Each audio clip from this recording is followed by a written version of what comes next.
Okay, now, tonight I'm going to talk to you about Snow White. And I know that sounds like a ridiculous thing to mention on an adults-only Friday Night Live, but I'm not talking about the Disney film. I'm talking about the original version by the Brothers Grimm, because that story I just read recently, and it is insane. It starts off with this queen. We'll call her the Good Queen. It's the middle of winter, and she's doing some sewing, and she accidentally stabs her finger, and some blood starts to fall on the snow. And I'm 2 sentences into this story. I already have something that makes absolutely no sense. Is she sewing outside? Does she have a window open that snow is blowing into the house? But, that's just the start of it. She looks down at the blood and says, "Oh, I wish I had a child as white as snow, as red as blood, as black as, that window frame." Like, honey, that's not a reason to have a kid. Those are school colors. Did you ever graduate? Are you doing okay? But like I said, it's wintertime. You're stuck inside a lot, not much to do. There's a reason why so many kids are born in August and September. And about 9 months later, she does give birth to her little school mascot. She names the kid Snow White and immediately dies. Because this is a fairy tale, you can't have both parents happy and healthy. That's just boring. However, the king is still alive, and after about a year, he decides that he still wants to get him some, so he marries another woman, the evil queen, who is very beautiful, but also very vain. And she has this magic mirror that will tell her the truth to any question she asks. Does she ask, like, how to end world hunger? No. She asks, who's the fairest in the land? Which is kind of a vague question. Like, is she talking about skin tone? Because I'm pretty fair. Is she talking about impartiality in a court of law? No, she's talking about hotness. And as long as the mirror answers, honey, you the hottest, the queen's happy, everybody's happy.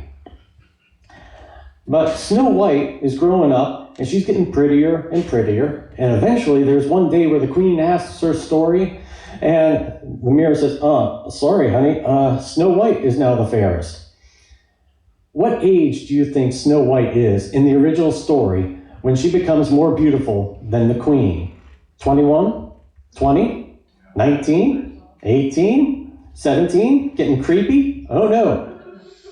In the original story, I kid you not, when Snow White is declared to be more beautiful than the queen, she is 7 years old. Everybody say it with me. Ew. Oh, there's so much wrong with that. And how does the queen handle this news? Does she think, I'm getting a little flabby. Maybe I should diet and exercise a little bit more, change up my makeup routine, get a new hairstyle, some new clothes. Or maybe I could realize that my physical appearance is not the be-all and end-all of my existence. Nope. She calls up the huntsman and says, I want you to take my 7-year-old stepdaughter out into the woods. And he goes, whoa! She says, relax, it's nothing perverted. I just want you to take her out into the woods, kill her, then bring her liver and lungs back to me in a box. Okay, Dr. Lecter, do you want a pile of fava beans and a fine Chianti to go with that? But the huntsman is a guy. Guys are stupid. We do what women ask. So he takes the kid out into the woods. And he's about to kill her when she says, please let me go. And he's a guy. Guys are stupid. We do what women ask. So he lets her go. He kills a random animal, puts those organs in a box, takes them back to the queen, who cooks them up and eats them. Holy crap. Now, while this is happening, Snow White is booking it through the woods. Well, she ran through the briars, and she ran through the brambles, and she ran through the bushes where a rabbit couldn't go. I did that part just for me. Eventually, she finds this house. She goes in and sees that there's a table that has 7 plates of food and 7 glasses of wine. And who does that? Who goes to work in the morning and leaves your food for dinner out on the table all day long? Do you want ants in your house? Because that's how you get ants in your house. And she says, I'm really hungry, but I don't want to eat someone's entire meal. So what she does is she eats a little bit from each plate, drinks a little bit from each glass of wine, and that's not better. tell you right now, if I go to work and I see someone who's eating a bite out of my sandwich, I'm not thinking, well, the rest of the sandwich is okay. Oh no, I'm calling a meeting in the break room. Who did it? Who did it? Was it you, Tom? You're going to Subway and you're buying me a new meal right now, you jerk. And after this, she decides, I'm kind of tired. So she sees that there are 7 beds. The first bed she tries is too hard. The next bed is too soft. And holy crap, she's ripping off Goldilocks. Eventually, she finds a bed that suits her purposes. Just before, the 7 homeowners come home. The 7 dwarfs. In the original story, they don't have names. They're just called these 7 dwarfs, which I think is an improvement over the movie. I mean, if you have the choice of just being nameless or being called stuff like sleepy, sneezy, dopey, grump, and I'm taking nameless, thank you. They get in, and one of them says, someone's been eating my food. Someone's been drinking my wine. Someone's been in my bed. 3 bears walk by. Yeah, it's a kick in the crotch, ain't it? They find the kid, and they say, all right, guys, huddle up. I'm pretty sure she's never seen guys like us before, and if we wake her up now, there's just going to be screaming and no one's getting any sleep tonight. I vote that we wait and deal with this in the morning, okay? Agreed. In the morning, after the screaming, Snow White says, someone tried to kill me yesterday. And one of the dwarfs was probably like, yeah, I wanted to kill you last night. You ate my food, you drank my wine, I had to sleep on the couch because of you. And one of the other dwarfs says, all right, we understand, you got trouble, so you can stay here. You'll just have to clean the house and, cook our food and stuff. He probably got an elbow in the ribs from one of his bros, like, dude, we do that ourselves already. Whose food do you think she ate yesterday? And besides, she's 7 years old. She's gonna do a crap job. But Snow White says, please let me stay. And the dwarves are guys. Guys are stupid. They do what women want, so they let her stay. As they're getting ready to go to work, though, they say, all right, someone tried to kill you yesterday. They're probably going to figure out you're here. Don't open the door. About that point, the Cannibal Queen is waking up. She's doing her mirror routine. Mirror, am I the hottest? And the mirror says, no, Snow White is still the fairest. Snow White's dead. She's alive, and she's hanging out with the 7 dwarfs. The what? And the queen tries to call the huntsman to find out whose organs she did eat, but he's already halfway to the next kingdom because he can smell trouble coming. Then the queen decides to go all Thanos. Fine, I'll do it myself. She puts on an old woman's disguise, heads over to the dwarf's house, knocks on the door. Snow White says, I can't let anyone in. Oh, but honey, I'm just an old woman here to sell you clothes to make you look pretty. Don't you want to look pretty? And Snow White is an idiot, and she opens up the door. And what kind of clothing do you think the queen gives to the Snow White? A corset. You know, that thing that's meant to enhance the waistline, enhance the bust line, to a 7-year-old.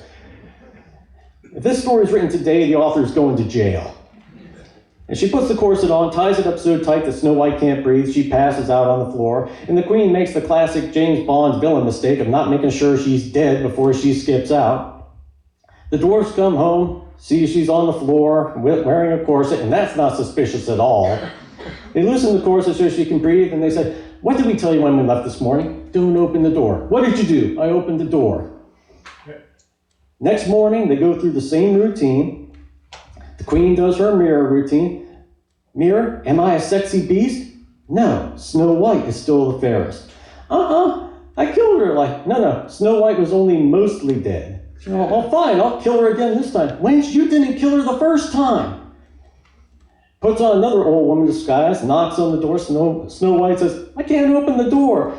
The queen says, honey, I'm just an old lady selling combs to make your hair look pretty. Don't you want me to comb your hair and make you look pretty? And quick question, anyone here let a stranger comb their hair? Anyone? Ladies, if I came up to you on the street, your hair is pretty, let me comb it. That's pepper spray right there. But Snow White, despite being a princess, is about as sharp as a sack of bowling balls. She opens up the door again. The evil queen comes in, goes to comb her hair. Surprise! The comb is poison. Kid hits the floor, and the queen says, well, poison always works, and she skips out again. The dwarfs come home, look at the kid on the floor, see the comb in her hair. Well, that's not suspicious at all. They take the comb out. The kid wakes up, and they say, do you have some sort of mental issue we should know about? We ask you to do one thing, one simple thing. Don't open the door. How hard is that? Also, you're sleeping on the couch tonight. I'm taking my bed back. Day 3, we're officially in Groundhog Day territory. Don't open the door. I won't open the door. Who's the prettiest? Snow White's the prettiest. I'll kill the prettiest. You know the drill. The queen works up this poison apple. Well, it's kind of half poison. It has a white half that is safe, red half that is poison. Because that's not suspicious at all. I don't know how many times I've eaten food that looks one way on one half and completely different on the other half. It's fine. Queen knocks on the door again. This time Snow White says, I'm not opening the door again. Everybody's yelling at me.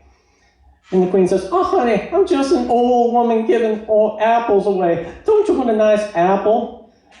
And give her credit, this time Snow White doesn't open the door, but she does go over to a window. Because again, not the sharpest knife in the drawer. And the queen says, I'll prove it's safe. She cuts the apple in half. The queen eats the white half, gives the red half to Snow White, who eats it. Bam, down like a sack of rocks. And the queen says, ha! Heimlich maneuver won't be invented for decades. I win. Peace out, suckers. As she heads back to her castle. As the dwarves are heading home from work that day, one of them I know is just saying, I tell you right now, if we get home and that kid is on the floor again and she's not really dead, I'm killing her myself. You don't mean that. The hell I don't. They open up the door, see the kid on the floor, and the one says, told you, I'll go get my axe while you check to see if she's really dead this time. And it seems strange to say this, but fortunately, she does appear to be dead this time.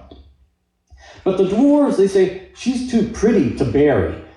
So they make a glass coffin, and they put her on display near their house like some sort of carnival freak show. And it's just dumb luck that the poison that the queen used does the Captain America thing, and it keeps the kid minty fresh for months. Because a little bit later, a prince is just walking through the woods, as they do.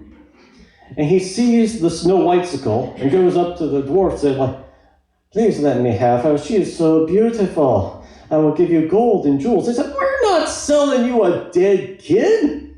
And he says, but I love her. I can't live without her. He said, okay, you can have her.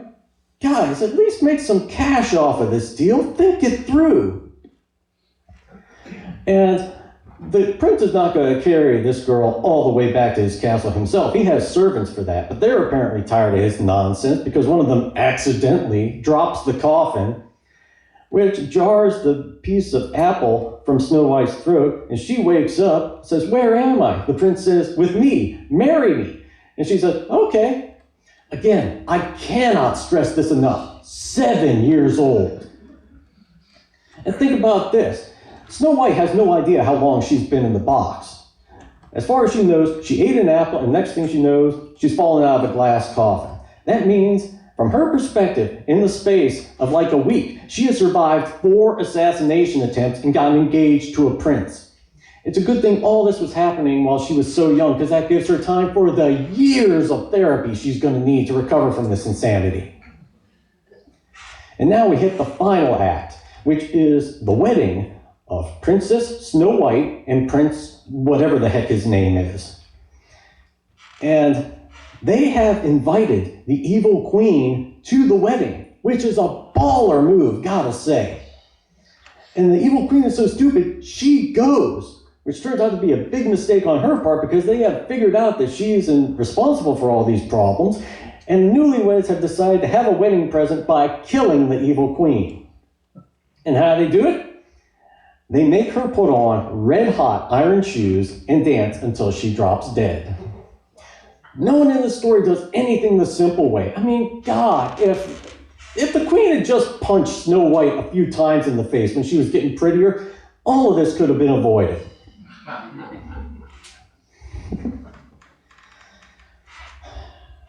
But you see, that's why I felt stupid talking about what is supposedly a kid's story at the start of this. But think about it. In this story, you have attempted murder, actual murder, theft, home invasion, human trafficking, child abuse, and let's not forget cannibalism. Doesn't matter that the queen wasn't actually eating human flesh. She thought she was, and intent matters. So, as we're getting close to Valentine's Day, I thought this story was appropriate. It teaches a lesson, and the lesson is this. Guys, if you are ever dating a woman, and she says that she wants you to treat her like a princess, remember this story, and run. Run fast, run far. Because you do not have the strength of will, you do not have the time, you do not have the intestinal fortitude to deal with the level of crazy that you're about to face. And speaking of crazy, I'm going to do a little self-promotion now for a change, because I do have channels on YouTube and TikTok, so if you've enjoyed any of this rant, I have more stuff available. If you go searching for Smart and Crazy, you will find me, eventually, probably. But I hope you all enjoy your Valentine's Day as it comes up. At least I hope it's not heartbreaking. And I thank you very much for your time and your attention. Have a lovely evening. Good night. Mr. Jason Allen.